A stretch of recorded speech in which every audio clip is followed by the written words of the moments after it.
안녕하세요. 김태훈 목사입니다. 뚜벅뚜벅 메시지. 오늘은 감사의 시리즈 5번째.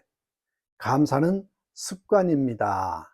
골로새서 3장 15절에서 17절의 말씀 가지고 함께 뚜벅뚜벅 걸어가겠습니다.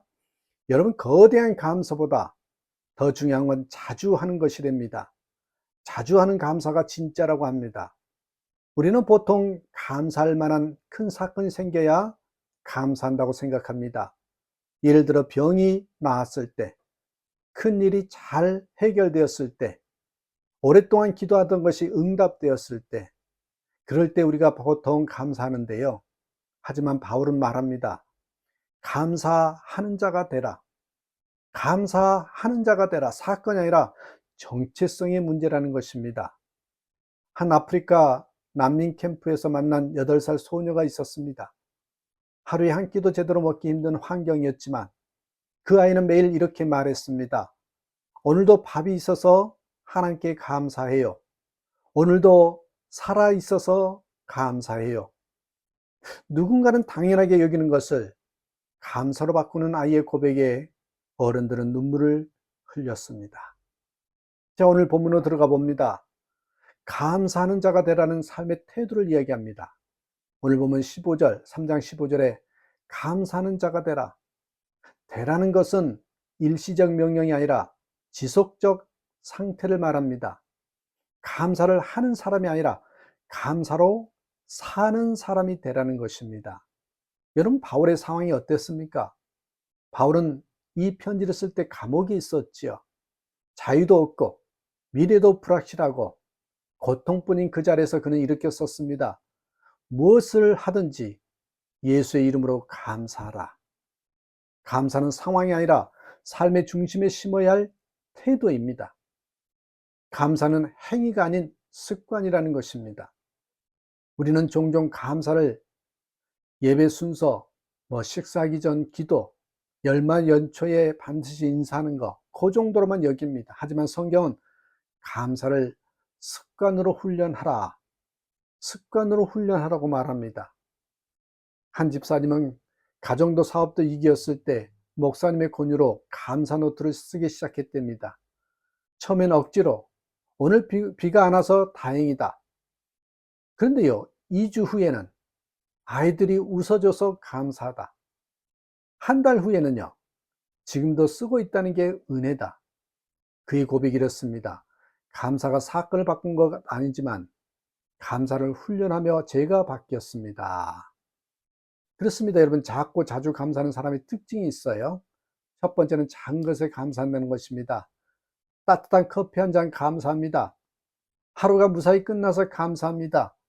아침에 눈을 떠서 감사합니다. 위대한 신앙인은 크고 대단한 일에만 감사하지 않습니다. 오히려 아무도 신경 안 쓰는 작은 은혜를 더 깊이 느끼고 고백한 사람이죠.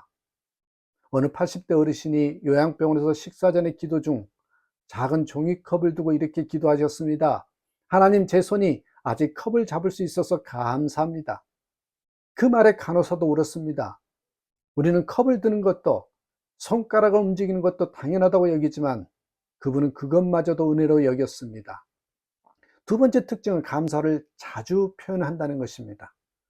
감사하는 사람은 마음속으로만 생각하지 않고 말로, 글로, 행동으로 자주 표현합니다. 오늘 수고 많으셨어요. 당신 덕분에 힘이 납니다. 하나님, 제가 살아있네요. 감사합니다. 이런 작은 말이에요. 한 자매가 교회를 쉬고 있었습니다. 그런데 매주 토요일이면 한 권사님이 빠지지 않고 문자 한 통을 보냅니다. 자매님, 오늘도 감사해요. 자매님의 자리가 비면 저도 마음이 허전하답니다. 그 문자가요, 6주, 6째 주가 되던 날 그 자매는 다시 예배당으로 돌아왔답니다. 제가 누군가에게 감사의 대상이 된다는 사실이 다시금 그 자매를 살아나게 한 겁니다. 여러분, 그렇습니다.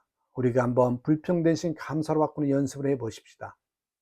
우리 입에는 하루에 얼마나 많은 불평이 나온지 모릅니다.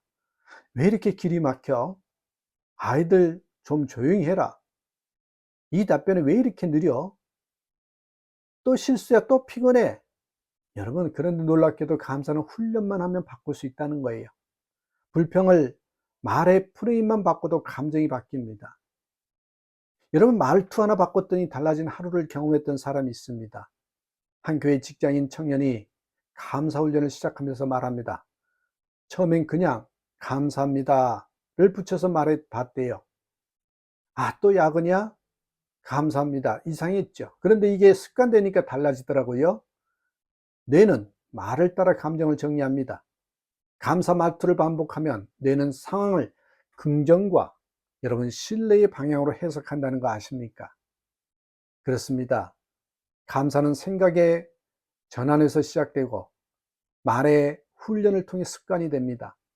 그렇게 습관이 되면 기분보다 감정이 흔들리지 않고 환경보다 하나님을 더 크게 보게 되고 결국 감사의 사람이 가장 평안한 사람이 됩니다. 이렇게 한번 기도해 보십시다. 하나님, 저는 종종 감사할 것을 놓치며 살았습니다. 하지만 오늘부터는 작고 자주 하루하루를 감사의 훈련으로 채우겠습니다. 불평 대신 감사를 말하고 원망 대신 찬양을 고백하며 감사하는 사람으로 살아가게 하소서. 사랑하는 여러분, 감사하는 자가 주께 영광 돌리는 것이고 감사하는 자가 행복하다는 것. 근데 그 감사는 거대한 것보다 자주 하는 것이 중요하다는 걸 잊지 마시고 진짜 감사의 사람으로 살아가는 저와 여러분 되시기를 주님의 이름으로 축복합니다. 감사합니다.